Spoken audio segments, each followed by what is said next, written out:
రాముడు ఎలా అవతారం చాలించాడు? శ్రీరామనవమి ఎలా జరుపుకుంటారో అందరికీ తెలుసు. రాముడు ఎలా అవతారం చాలించాడో ఎవరికీ తెలియకపోవచ్చు. అలాగే లక్ష్మణుడు ఎలా అవతారం చాలించాడు? అవతారం చాలించడానికి హనుమాన్ని ఎందుకు మోసం చేయవలసి వచ్చింది అన్న విషయం గురించి ఇప్పుడు తెలుసుకుందాం. రాముడు రావణాసురుడిని హతమార్చాడు. ఇక త్రేతాయుగం ముగిసే సమయం వచ్చింది. రాముడు అవతారం చాలించవలసిన సమయం రావడంతో శివుడు బ్రహ్మదేవుడు ఇద్దరు కలిసి యమధర్మరాజు దగ్గరికి వచ్చి, నీవు రాముడి దగ్గరికి వెళ్ళవలసిన సమయం వచ్చింది అని చెప్తారు. అని యమధర్మరాజు రాముడి దగ్గరికే కాదు, కనీసం రాజ్యం దగ్గరికి కూడా వెళ్ళలేకపోతాడు. ఎందుకంటే సాక్షాత్తు ఆ మహాదేవుడు రూపమైన హనుమంతుడు ఎల్లవేళలా శ్రీరామచంద్ర ప్రభువుకి రక్షణగా ఉంటాడు. ఒకరోజు రాముడు వారి కలలోకి శివుడు వచ్చి, నీ అవతారం చాలించవలసిన సమయం వచ్చింది రామా. యముడు నీ రాజ్యం బయట ఎదురు చూస్తూ ఉన్నాడు. కానీ హనుమాన్ ప్రాణానికి కాపలాగా రక్షణగా ఉన్నాడు. అప్పుడు రాముడికి అంతా అర్థమయ్యి మరుసటి రోజు రాముడు సీత ఇచ్చిన ఉంగరాన్ని తీసి ఒక రంధ్రంలో వేసి హనుమాన్ని పిలిచి, హనుమాన్, సీత ఇచ్చిన ఉంగరము పొరపాటున ఈ రంధ్రంలో పడిపోయింది, దయచేసి నువ్వు దాన్ని తీసుకురాగలవా అని అడుగుతాడు. దానికి హనుమాన్, ప్రభు, మీరు దీనికి ఇంతగానం నన్ను అడగాల, మీరు ఆజ్ఞాపిస్తే చాలు, నేను వెళ్ళి ఆ ఉంగరాన్ని తీసుకొని వస్తాను, అలా వెళ్ళి ఇలా తీసుకొని వస్తాను ప్రభు అని హనుమాన్ తన శరీరాన్ని చీమ అంత ఆకారంగా మారి ఆ రంధ్రంలోకి దూరి వెళుతూ ఉండగా ఆ రంధ్రం పాతాళ లోకానికి దారి చేస్తుంది. అక్కడ నాగలోకానికి రాజైన నాగరాజు ఉంటారు.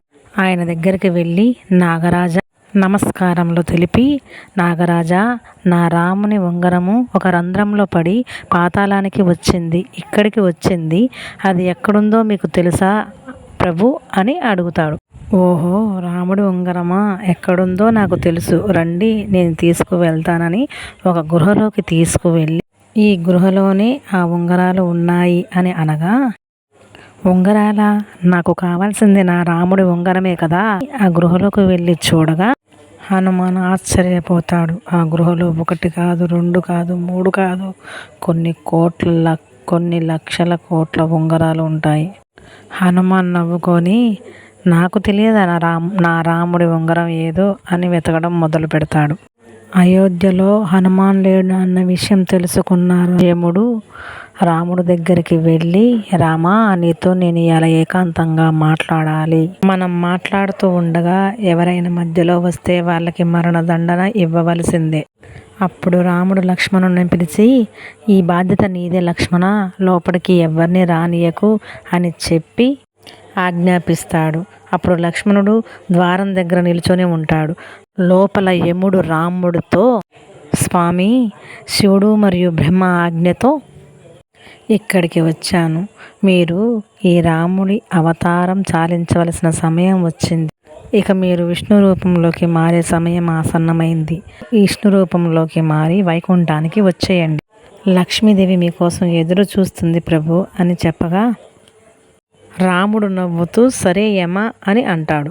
ఆ సమయంలోనే మహాకోపిష్టి అయిన దుర్వాస మహర్షి రాముడితో మాట్లాడదామని అక్కడికి వస్తాడు.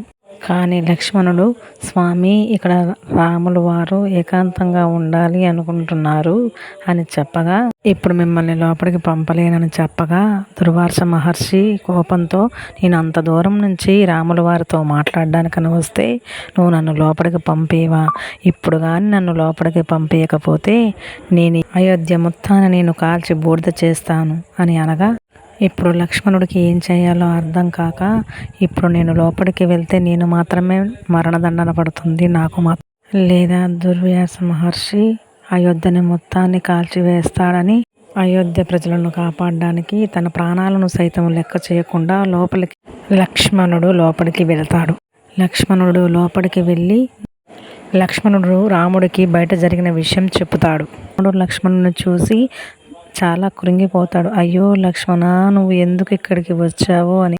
ఇక్కడికి రావడం వల్ల ఏం జరుగుతుందో నీకు తెలియదా? ఇప్పుడు నీకు నేను మరణదండన విధించాలి. ఏం చేయాలో అర్థం కాక తన గురువుగారైన వశిష్ఠ మహర్షిని అడుగుతాడు.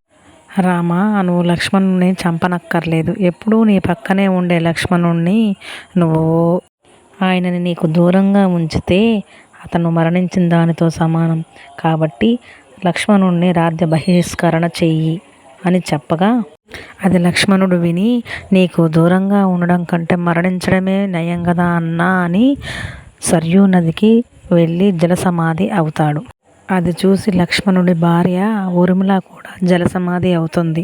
ఆ 2 మరణాలను చూసిన రాముడు కృంగిపోయి నేను కూడా జలసమాధి అవుతానని సర్యూ నది దగ్గరికి వెళ్ళి నిల్చొని ఉంటాడు.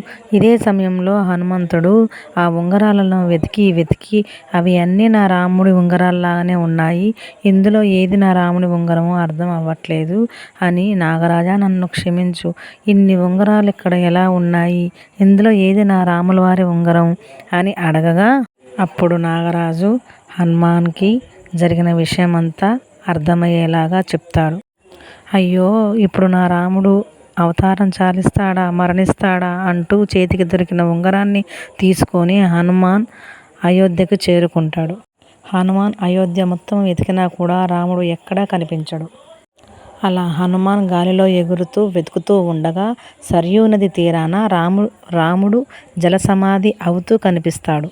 అది చూసిన హనుమాన్ అతి వేగంతో రాముడి దగ్గరికి వెళ్ళగా రాముడు హనుమాను చూస్తూ నదిలోకి వెళ్ళిపోతాడు. ఇదంతా చూసి హనుమాన్ రామా అని గట్టిగా ఏడుస్తూ, అయ్యో ఇదంతా నా తప్పే, నేనొక్క నిమిషంలో వస్తానని ఇంత సమయం వృధా చేశాను, నా వల్లనే ఈరోజు మీరు నాకు దూరం అయిపోయారు. బాధపడుతూ ఏడుస్తూ కృంగిపోతూ ఉంటాడు హనుమాన్.